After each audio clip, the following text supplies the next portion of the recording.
Okay, guys, and we're back with another episode of the Seth Solo Side Quest. I'm Seth from the Lonely Stoner podcast, and this episode, episode 69 of my side quest. A great number, a great number. We all know what it stands for. Well, I won't say we all enjoy that. It's to each their own. I don't think we all enjoy that. I think we like being the ones receiving that, but not always giving it is not the best thing in the world. But to each their own. Who am I to judge what another guy does in his bedroom? That being said, like I said, episode 69, let's get down to it. And this is going to be talking about the article that we recently had, not article actually, a video of Jake Paul saying he would beat Anthony Joshua. Now, this isn't going to be a deep dive. This isn't going to be an analysis video. This isn't going to be me talking about both guys' style and how they match up. Jake Paul doesn't stand a chance in anything in hell against AJ in a boxing match. 12 rounds, heavyweight division, you're insane. If you think Jake Paul could probably win a round.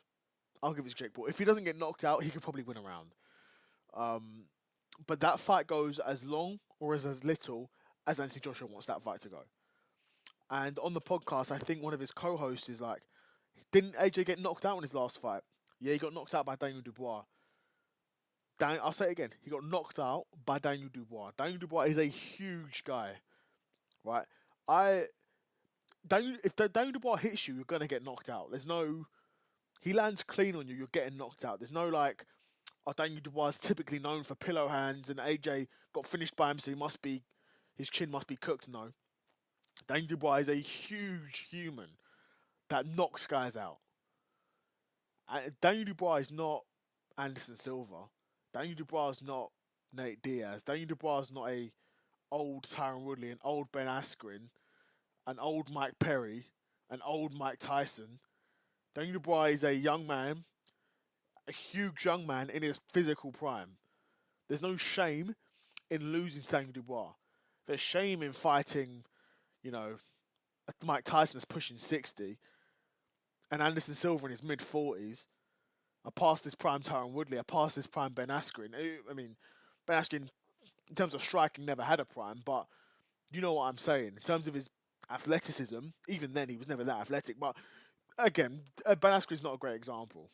But Tyron Woodley twice, Mike Perry, Nate Diaz, that's insane, right? And he couldn't even beat Tommy Fury.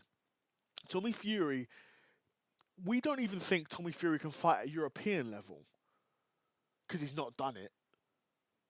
He can't. He probably can't even fight at European level.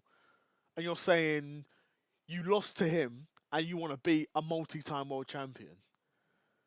But obviously, Jake Paul's saying it for the clicks, for the content, for guys like me to make videos about.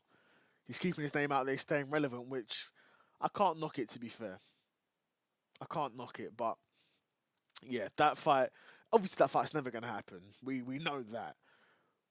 But why would Jake Paul say that? It does beg the bigger question, and there's definitely part of him that's saying it because he knows it's going to go viral and he's going to get, reposts and clicks and guys like me making videos about it. But also, as a fighter, as something that I can relate to, is that he probably sees something in AJ's game that he thinks he can exploit, which is why he's saying he would knock him out.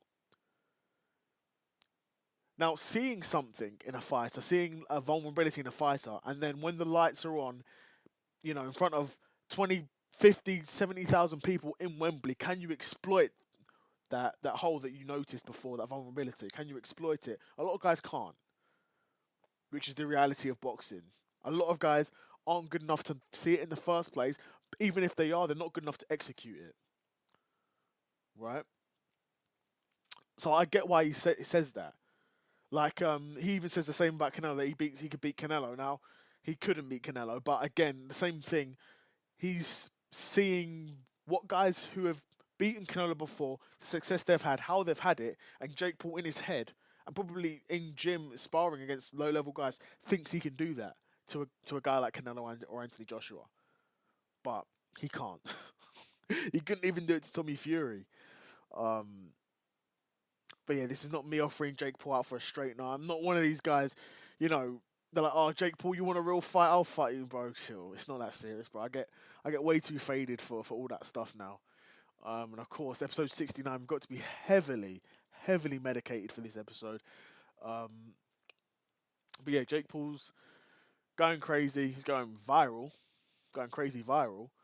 But if he seriously thinks he could beat Anthony Joshua, then he needs to be committed because no human should undergo that level of delusion, at any point in their life. But yeah, like I said, this was not going to be a deep dive. This is not going to be looking at Jake Paul's wins and losses and his style, and looking at Anthony Joshua's wins and losses and his style.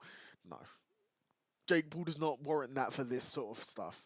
When Jake Paul has his next fight, I don't know even who he's fighting. He might get a breakdown from me. I know I made a video around the time of Jake Paul and Mike Tyson, so I'm not above it. But yeah, we'll see what happens down the line. But yeah, like I said, that's enough of me yapping again. Another episode of the Seth Solo side quest in the bag, and I'm out. Peace.